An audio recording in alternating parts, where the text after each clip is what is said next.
Good morning, students. I am Neeta Sharma from Leal Public School, Bikaner, your Hindi teacher. आज हम कक्षा 5वीं में निबंध लेखन का अध्ययन करेंगे। निबंध यानी ऐसे किसी भी विषय पर क्रमबद्ध रूप से अपने विचारों को विस्तृत रूप में चर्चा के साथ लेके आना क्या कहलाता है? निबंध।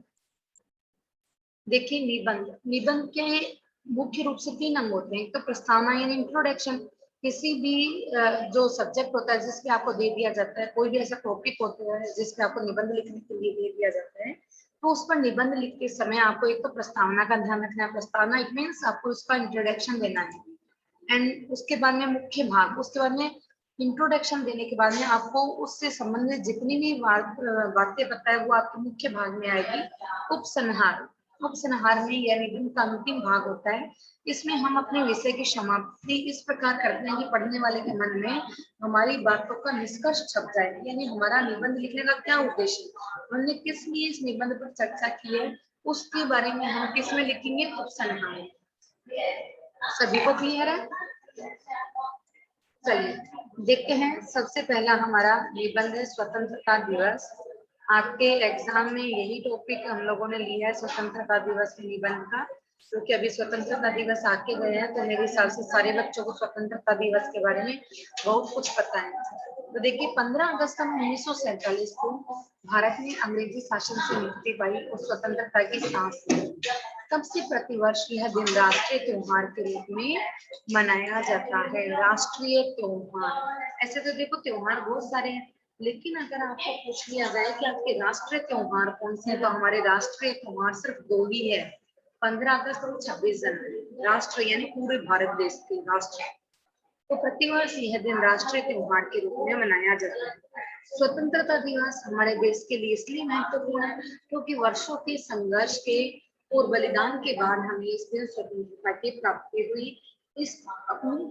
इस बहुमूल्य स्वतंत्रता की वर्षगांठ मनाने के लिए तथा इसके लिए बलिदान करने वाले देशभक्तों को श्रद्धांजलि अर्पित करने के लिए हम इस गौरवपूर्ण दिन को मनाते हैं। ये तो हो गया आपका इंट्रोडक्शन। यानी स्वतंत्रता दिवस का आप क्या इंट्रोडक्शन दे रहे हो? सबसे पहले तो ये बताना है आपको कि 15 अगस्त 1947 को, इस के बारे में तो आप बहुत कुछ बच्चे अपने आप सोच सकते हैं कि 15 अगस्त 1947 को हमारा भारत देश वर्षों की गुलामी के बाद अंग्रेजों के शासन से मुक्त हुआ था और हमारे भारतीय ने स्वतंत्रता की सांस ली थी। अब से प्रतिवर्ष हम इस दिन को एक त्योहार के रूप में मनाते हैं। स्वतंत्रता दिवस हमारे देश के लिए इसलिए महत्वपूर्ण है क्योंकि वर्षों के संघर्ष और बलिदान के बाद हमें इसी दिन स्वतंत्रता की प्राप्ति हुई।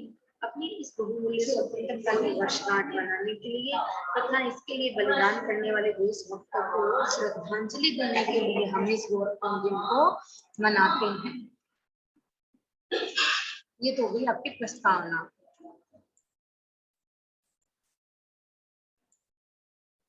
नेक्स्ट आपसे पूछ रहे हैं कि स्वतंत्रता दिवस का, अब ये आपका मुख्य भाग है। स्वतंत्रता दिवस का यह राष्ट्रीय पर्व पूरे देश में धूमधाम से मनाया जाता है। मुख्य पार्ट में आपको क्या क्या लिखना है कि कैसे मनाया जाता है, किस तरीके से मनाया जाता है, जिसमें सांस्कृतिक कार्यक्रम और वो सारी चीजें आ जाएगी, क्यों मनाया जाता है। तो स्वतंत्रता दिवस का यह राष्ट्रीय पर्व पूरे देश में धूमधाम से मनाया जाता है। भारत की राजधानी दिल्ली में इस दिन प्रातःकाल देश के प्रधानमंत्री लाल किले पर झंडा फहराते हैं। इस अवसर पर राष्ट्रगान गाया जाता है तथा तीनों सेनाओं की टुकड़ियां तिरंगे ध्वज को सलामी देती है। तीनों सेनाओं की टुकड़ियां कौन सी है? जल सेना, थल सेना और वायु सेना, है ना? तो सेना की तीनों जो टुकड़ियां हैं वो तिरंगे को सलामी देती है। इस अवसर पर देश विदेश के जाने माने लोग वहां उपस्थित रहते हैं और प्रधानमंत्री का भाषण सुनते हैं। यह भाषण टीवी चैनलों और रेडियो द्वारा देश भर में प्रसारित किया जाता है। इस दिन देश के दूसरे भागों और राज्यों की राजधानियों में भी तरह तरह के कार्यक्रम होते हैं। राज्य का मुख्यमंत्री राष्ट्रीय ध्वज फहराता है, राष्ट्रगान गाया जाता है और ध्वज को सलामी दी जाती है। इस अवसर पर अनेक शिक्षण संस्थानों के विद्यार्थी ऐसे सांस्कृतिक कार्यक्रम प्रस्तुत करते हैं जो हमारे भीतर देश प्रेम, राष्ट्रीय एकता और भाईचारे की भावना जगाते हैं। स्वतंत्रता दिवस यह प्रेरणा देता है। अब ये आपके लागू आ गया उपसंहार में, यानी हमें क्या संदेश दे रहे हैं स्वतंत्रता दिवस हमें यह प्रेरणा देता है कि हम राष्ट्र हित को अपने निजी स्वार्थ और हित से अधिक महत्व दें तथा राष्ट्र को कमजोर करने वाला कोई भी कार्य न करें। तो हमें क्या प्रेरणा मिली इससे कि हमें स्वतंत्रता दिवस पर यह प्रेरणा मिली है कि हमें देश के हित के लिए अपने खुद का जो निजी स्वार्थ है उसको महत्व नहीं देना है, राष्ट्र को कमजोर करने वाला कोई भी कार्य नहीं करना है। नेक्स्ट देखिए आप दीपावली। हिंदुओं के सभी त्योहारों में दीपावली सबसे महत्वपूर्ण त्योहार है। हमारे देश में कदाचित दीपावली ऐसा अद्भुत और सुंदर कोई दूसरा पर्व नहीं है। यह त्योहार कार्तिक मास की अमावस्या को बनाया जाता है। इस दिन अमावस्या का घोर अंधकार धरती को ढक लेता है। ये तो आएगा आपके प्रस्ताव में। नेक्स्ट देखिए, इस दिन हम धन धान्य के देवी लक्ष्मी की पूजा करते हैं, उससे धन संपत्ति और वैभव की याचना करते हैं ताकि सारा संसार में हमारा परिवार सुख संपन्नता से जगमगा उठे। लोग अपने घरों की साफ सफाई करके घरों में, गलियों में, चौराहों पर, सार्वजनिक स्थलों पर दीपक जलाते हैं ताकि सब जगहों पर प्रकाश जगमगा उठे। इसका अर्थ यह है कि हम अपनी खुशियों को दूसरों में बांटकर सुख का अनुभव करते हैं।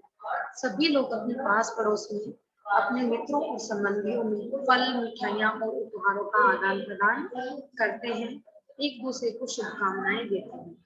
अब आप बताएंगे कि क्यों मनाई जाती है।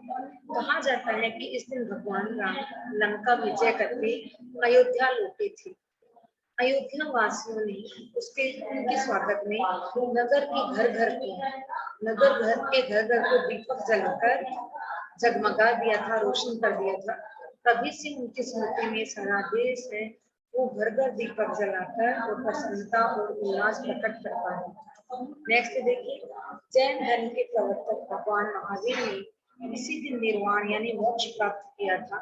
आर्य समाज के प्रवर्तक स्वामी दयानंद सरस्वती और सिख धर्म के प्रवर्तक गुरु नानक देव ने भी इसी दिन शरीर का त्याग किया था।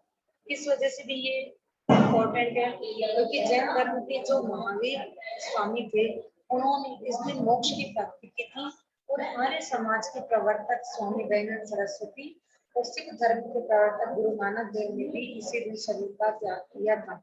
इस प्रकार यह पर्व धर्म और संप्रदाय के लोगों के लिए प्रेरणास्पद बन गया है।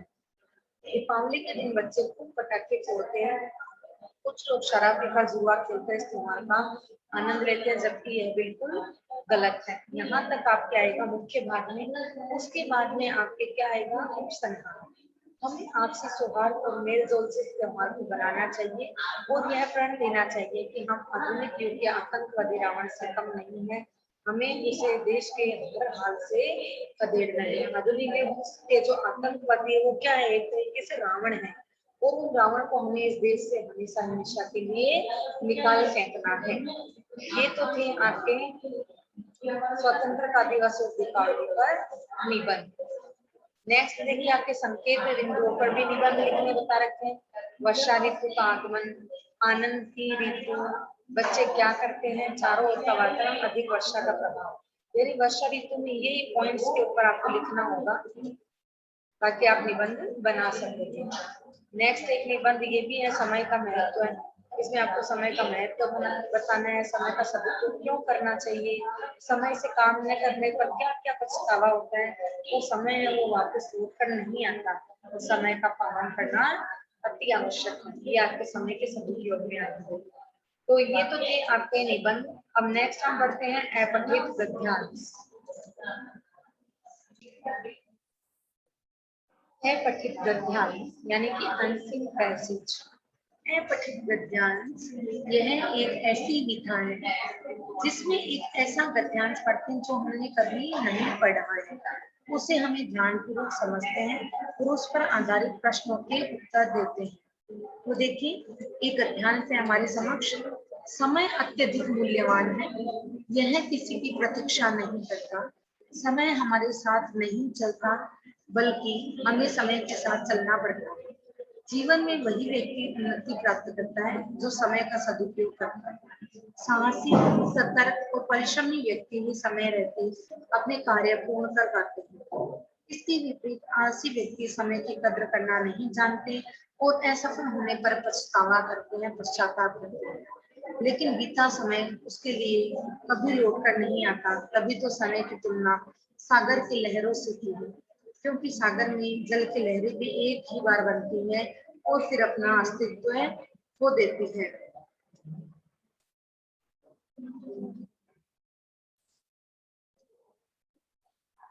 अंश का उपयुक्त शीर्षक यानी कि टाइटल है समय का सदुपयोग। कौन किसी की प्रतीक्षा नहीं करता, समय कभी किसी की प्रतीक्षा नहीं करता।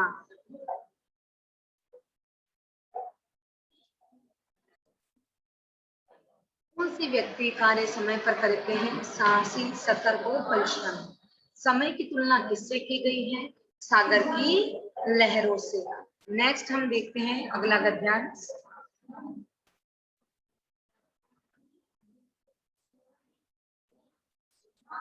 निम्नलिखित गद्यांश को ध्यानपूर्वक पढ़कर दिए गए प्रश्नों के उत्तर के सही विकल्प को चिन्हित कीजिए। मातृभाषा क्या होती है, ऐसी भाषा जिससे कोई बच्चा सबसे पहले बोलना सीखता है। हिंदी भारत की मातृभाषा है। हिंदी का उद्गम स्थल संस्कृत है। संस्कृत भाषा में सबको बात समझ नहीं आती थी, तो उसका थोड़ा सरल रूप खड़ी बोली में ग्रहण कर लिया और धीरे धीरे खड़ी बोली का स्वरूप इतना संवरता चला गया कि हिंदी सुंदर रूप में बोलचाल और साहित्य की भाषा बन गई। 14 सितंबर 1949 को इसे राजभाषा घोषित कर दिया गया। आज सभी सरकारी विभागों में हिंदी में किए गए कार्य को सहृदय स्वीकार किया जाता है। क्वेश्चन है हमारा, मातृभाषा कौन सी होती है।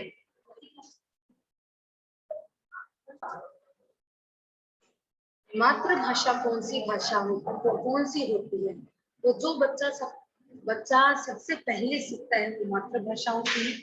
हिंदी की जननी कौन सी भाषा है, हिंदी की जननी संस्कृत भाषा है। संस्कृत भाषा माँ है और हिंदी भाषा उसकी पुत्री है।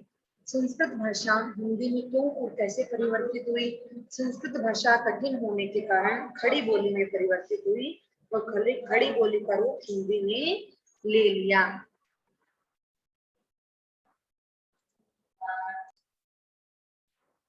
बच्चों, निबंध लेखन हमने अच्छे से समझ लिया है। अपठित गद्यांश भी हमने समझ लिया है। उम्मीद करती हूँ सबको समझ में आया होगा।